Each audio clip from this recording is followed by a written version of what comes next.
You kidding me? Playoffs? I just hope we can win a game.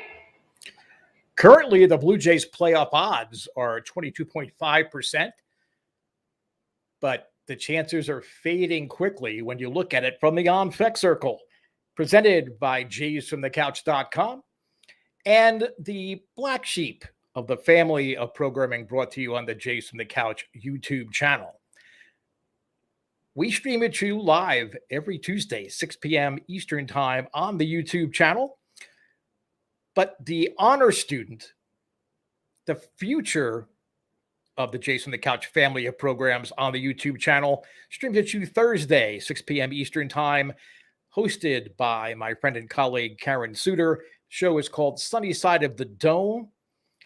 It is the perfect balance of Blue Jays fandom and in-depth, on-the-money baseball analysis. So make sure you tune in to her show Thursday, 6 p.m. Eastern Time. But none of this would be possible without the Jays from the Couch radio podcast that is hosted by our senior editor and founder, Sean Doyle, that streams at you live Monday, 6 p.m. Eastern Time. And all of the programs are not only available on the YouTube channel and on demand on the YouTube channel, but you can pick it up on the Jays from the Couch Facebook page and on its Twitter at Jays from Couch. I'm your host, the Feckless Wonder, Steve Fek. Welcome to another edition of the On Fek Circle. And I have to admit, I originally had a different angle I was going for in this particular show. But I couldn't resist talking about the Blue Jays and the playoff chances because I came across something on Twitter today. And usually things I come across on Twitter, unless it comes from one of my fellow Jays from the Couchers or some other people that I respect, that cover various teams or cover the Blue Jays. But this Blue Jay fan was very honest. And he said, well, you won 2 games in a row and you restored my faith, and I hate you for it. I think it's the most apropos take on what the Blue Jays are doing to its fan base here in 2021.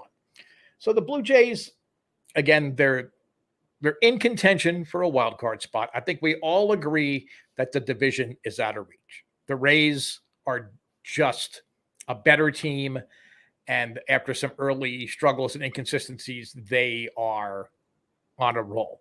Yes, they're going to have bad stretches just like any other team would, but the Rays won the division. So now we're talking about the wild card. And when you look at the other wild card teams and their playoff odds, the Yankees are posted at 76.5%. And I think that's just because it's the Yankees. I mean, I know odds makers get rich setting accurate numbers on which you can bet above, on, under, whatever the approach is on with your bets. But I still don't see it. Did they make some great additions at the trade deadline? Yes, they did. But karma's a bitch. And I just think that the Yankee karma, especially coming from the fan base, is going to be enough something's going to happen where all the wheels fall off the car. So I'm not buying that 76.5%. Out in the West, I think we agree the Astros are going to win the AL West. The White Sox are going to win the AL Central running away. But the Oakland A's, and their odds are at 49.3%. They have to win a wild card spot. And I think I've talked about this on a previous show. This year's Oakland A's, the 2021 Oakland A's, are what the 1995 Seattle Mariners were. There's a good chance the Oakland A's are not going to remain in Oakland, despite their city council having a non-binding vote about kind of sort of committing $12 billion to a waterfront development where the A's stadium would be located. There's talk about them just redeveloping where the Coliseum is, but that's not where the A's want to play.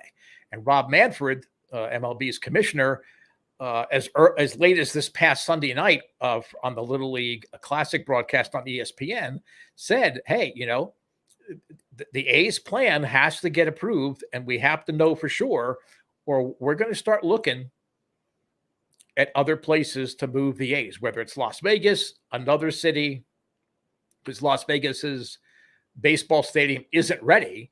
So are you going to have a lame duck team? We already have a lame duck team technically in Tampa Bay, because their lease is going to expire in a couple of years. And as good as they are, they're drawing 5,000 to 10,000 fans per game. And half of those fans are generally rooting for the opposing team when they're playing within the division. So I don't know what's going to go on there. So I think the A's, that 49.3, that might be lessened because of the injury to Chris Bassett. He's probably out for the year. But the A's always seem to find a way to have good Septembers. And I think that they are going to be a wild card team.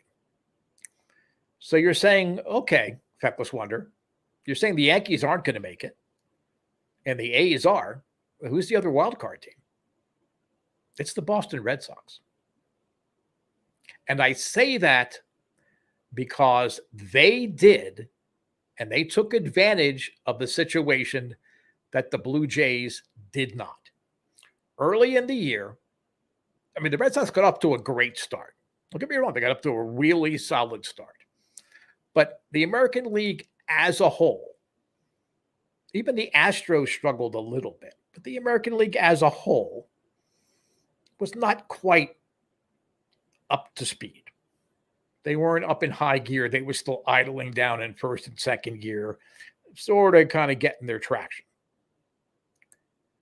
Red Sox took advantage of that, and they built a cushion for themselves so that even with their recent struggles, they are still in wild card contention. They're no longer leading the division. True. The Rays are a better team. They're leading the AL East. But there's enough of a cushion that the Red Sox built that if they just play, a little bit above 500, they're going to hang on and win a wild card. Now, I know, I guess some of it is our shared hatred of all things Yankees. It's just they've had a good run, and it's great for their fan base because I think they were getting very, very frustrated.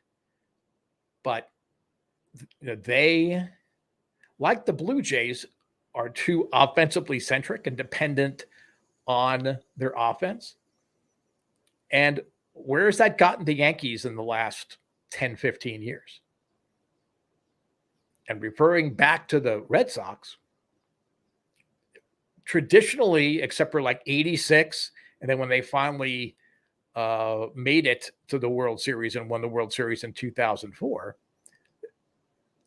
they had great offenses, but the pitching there was always something that was wrong. Injuries, pitching, the offense wasn't enough to carry them. And in the case of the Blue Jays, the offense is not enough to carry them. Had they been more aggressive early, they could have taken advantage of the other team struggling, had themselves a little bit of a buffer, so that when I don't want to say their talent level caught up with them, that's kind of unfair. But, when things started to even out, and even, like Karen Suter has been saying all season, and many people behind the scenes at Jace from the Couch have been saying, well, okay, they're not a World Series team yet, but they're a wild card team, and they're just still building. But they had some really tough stretches, and they weren't deep enough, despite the gospel of Ross Atkins and Charlie Montoya. They were not deep enough to overcome the issues, especially bullpen issues, that the team has experienced. I mean, I was surprised. I was doing some research on a topic for a future podcast where we were talking about inherited runners and saves and blown saves and all of that. And I was surprised that the Blue Jays bullpen is actually performing better than league average. Now, I don't know whether that's just because there are enough really bad teams and bad bullpens, Texas and Baltimore, Kansas City's bullpen's been inconsistent. Detroit's bullpen hasn't been great. I don't know whether it's a matter of that influencing the Blue Jays being above league average, or whether the Blue Jays bullpen is just bad at the wrong times. I'm not quite sure which way, to go on that topic.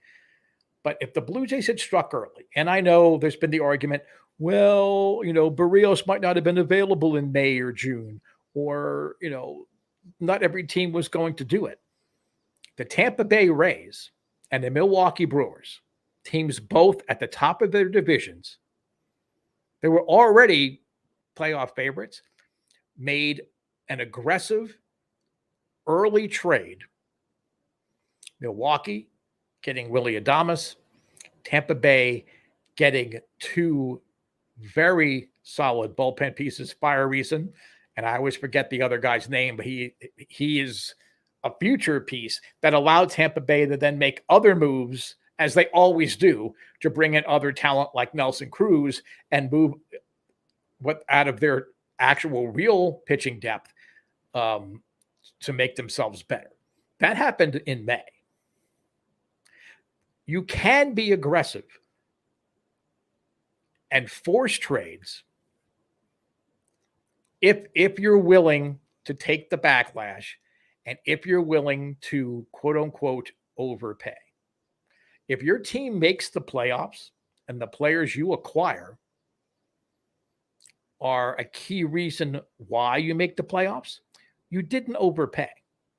I'm not saying you trade, your top 3 or 4 prospects for a rental or for one player. No.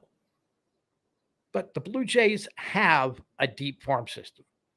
Yes, they've dropped from in the top 5 down to 9 or 10, depending on which ranking you look at. But that's a natural progression because you've got people like Pearson and Manoah trading Austin Martin, Simeon Woods Richardson. These guys, that's going to drop your rankings a little bit, but that's actually not a bad thing. If you're still in the top 10 and you have the offensive core that the Blue Jays have put together, that's not a bad thing. So the Blue Jays, in theory, dug their own grave. I just cannot foresee a scenario where they're going to get one of those wild card spots at this point. So you have to ask yourself, do you give guys like Kevin Smith and Aurelvis Martinez and Otto Lopez, Gabriel Marino, do you give those guys some playing time to get a better feel for what you've got? And notice I haven't mentioned many pitchers. The only pitcher that's going to come up from AAA is Nate Pearson. And as I opined in a Blue Jay Spotlight article on jasonthecouch.com earlier this week, he's going to be a back end of the bullpen leverage reliever. And I think that's where his future is. Yeah, I mean, I was comparing him to Dwight Gooden and Roger Clemens when they came up in '84 when Pearson made his debut last year. Injuries have sidetracked him. I think that it's in his head that he has to be great from the first batter, or they're going to start warming up somebody in the bullpen. Now, that's an exaggeration, but that can get inside of a player's head, whether you're an offensive player and you're struggling, in the first couple of weeks of the season, or you're like Pearson, you don't seem to have your command. It's going to be concentrated energy. Nate, don't worry about figuring out how you're going to make it through 5 innings. You have a 100-mile-an-hour fastball. You've got a 92 to 94-mile-an-hour slider, which is just sick. That's unreal. Just worry about these 3 batters. Worry about 1 inning. Concentrate everything you have on that inning. And he's had some success down at AAA Buffalo. he struggled. He wasn't great in the 6 games he started, but in the 4 relief appearances since then, he did give up a home run the other day in a loss, but he's been pretty good. His command seems to be there. He's striking out a bunch of players, but he's not necessarily making a lot of pitches either. He's not trying too hard. He's not trying to overthink what he's doing. So Pearson might come up from the AAA, and maybe that's what we need to look forward to in September, as opposed to a wild card feudal pennant race. As we're talking about feudal pennant races, Blue Jays way last week we started looking at past playoff runs. We started with 2014. And this week we're going to talk about the 1987 playoff race, which for most of the season didn't look like much of a race at all. I refer it to the next Great Depression, 1987. The Blue Jays were 3.5 games up with 7 games to play and somehow managed to not win the AL East. Their then most bitter rival, the Detroit Tigers, swept them the last weekend of the season, and they just found ways to lose. And there's some similarities between what happened in 87 and what's happening now, resulting in a very disappointing non-playoff season. There weren't wild cards back in 87. I understand that. Okay, the Tigers and Blue Jays basically had the 2 best records in baseball. Only one team made the playoffs because that's A, how it should be. You don't need wild cards. But B, what befell that team. But the first similarity that jumps, I think it's the immediate one that jumps out, is the 2 AL MVP candidates. In 87, it was George Bell. 47 homers, 134 RBIs. It was just an incredible season. And it seemed like whenever a hit was needed, George Bell was there. This year, it's Vlad Guerrero Jr. Now, I don't know that he's going to drive in 134, but despite his struggles of late, in theory, he's a Triple Crown candidate. He's not going to win the home run title. I think Ohtani's running away with that. And the other similarity here with the Bell Guerrero is that it was a very close race. Alan Trammell of the AL East division champion Tigers came within a couple of votes of winning the AL MVP, but George Bell was so dominant. Enough writers put him on the ballot for him to win the AL MVP. And that may just happen with Vladimir Guerrero.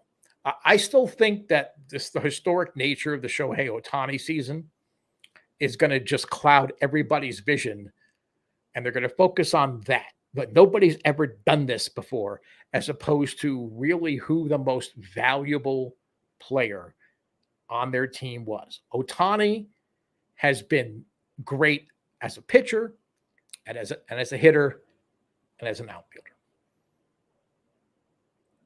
But the Angels, I mean, technically you see their name in the wild card race. They're under 500. They're not going to make the playoffs yet again. Vladimir Guerrero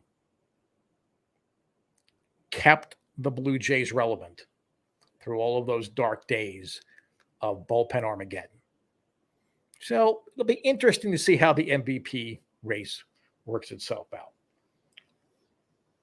The other similarity, I'm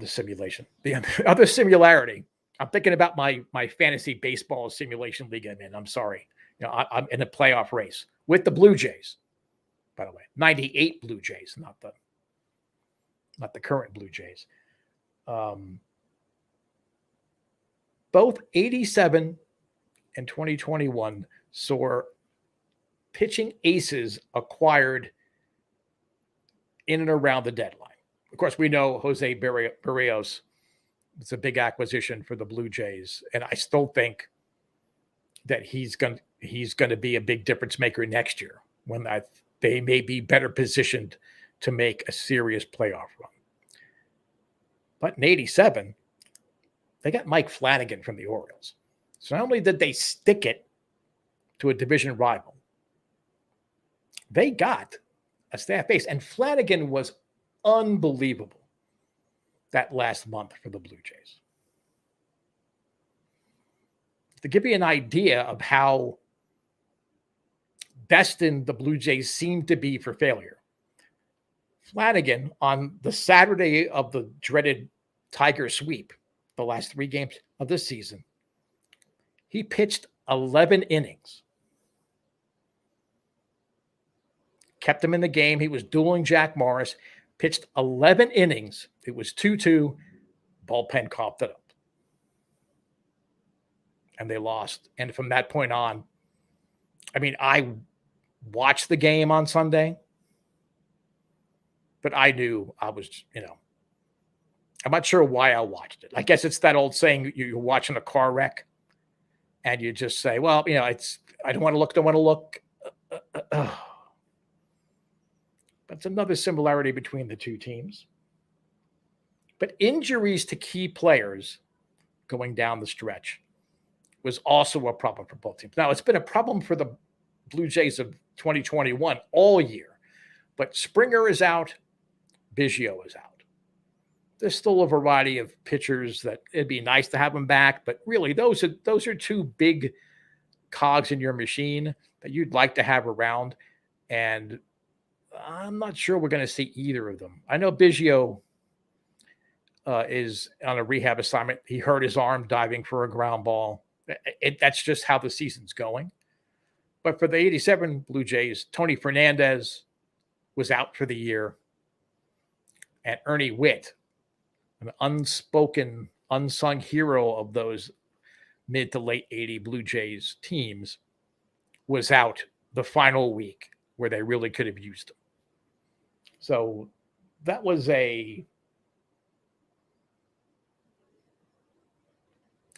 similar omen, if you will, if you want to compare the 2 playoff runs.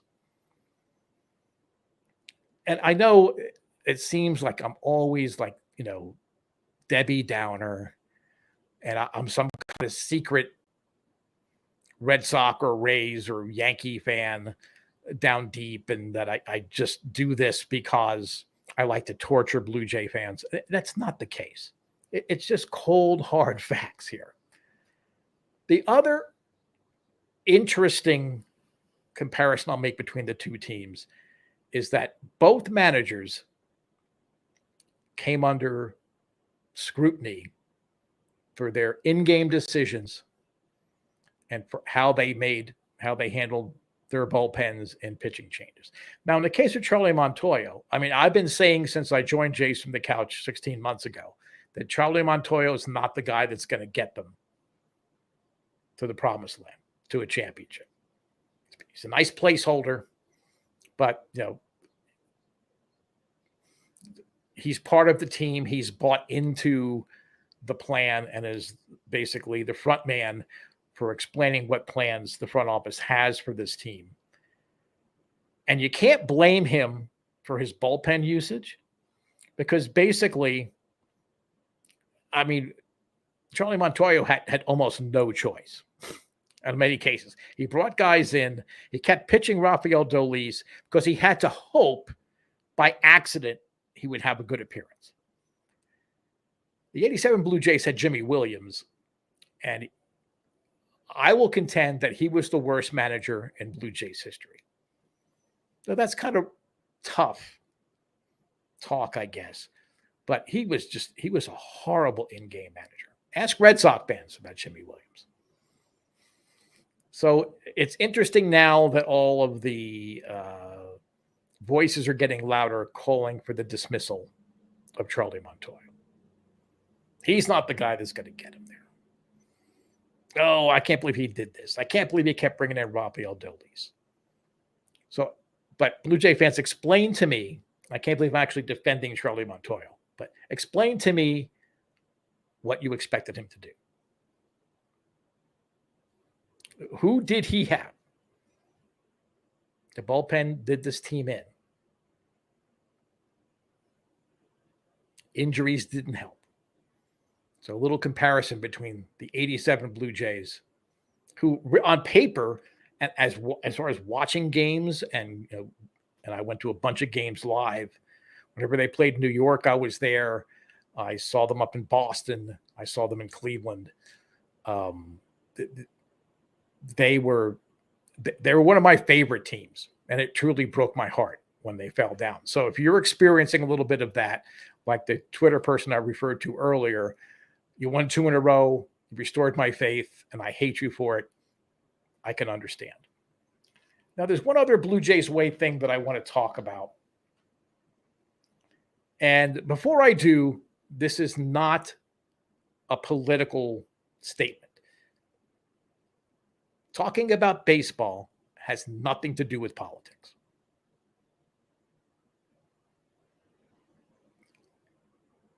Earlier this week, the Blue Jays announced that starting on September 13th, you either had to have proof of vaccination or have proof of a recent negative COVID test to attend a Blue Jays home game. And at first blush, people that are into, oh, but I have my right and blah, blah, blah, blah, blah, blah. Okay. You could almost say, well, boy, they should have just done it at the beginning. But to quote Monty Python, Immanuel Kant was a real pissant. And Immanuel Kant was really a philosopher who was one of the keystones for libertarian thinking. And I am a longtime card-carrying libertarian. True libertarian, not crazy offshoot libertarians, a true libertarian thought and practice. And one of the things that Kant talked about was human rights, natural rights and human rights. And he talked about how another's right should not be harmful to your own right.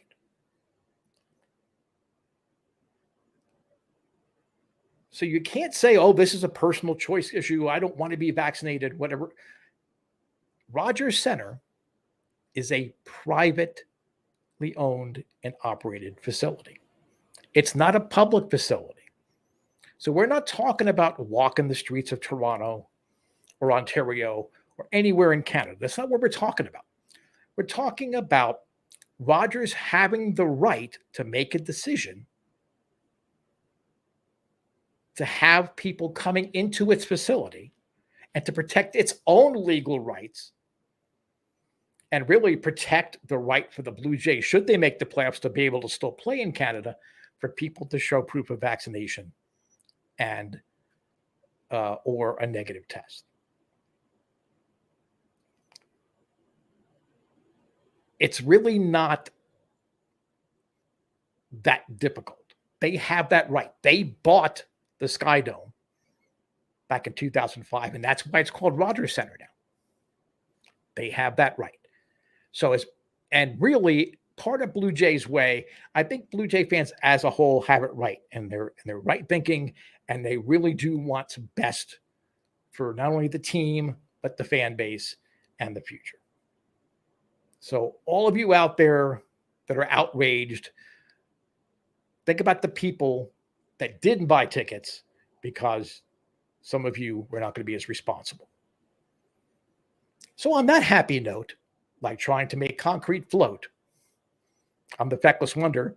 This is another edition of the On Fek Circle. Tune in every Tuesday at the YouTube channel, 6 p.m. Eastern Time. Sunny Side of the Dome coming up on Thursday. And don't forget, Jason the Couch Radio podcast every Monday, 6 p.m. Eastern Time. Thanks for watching.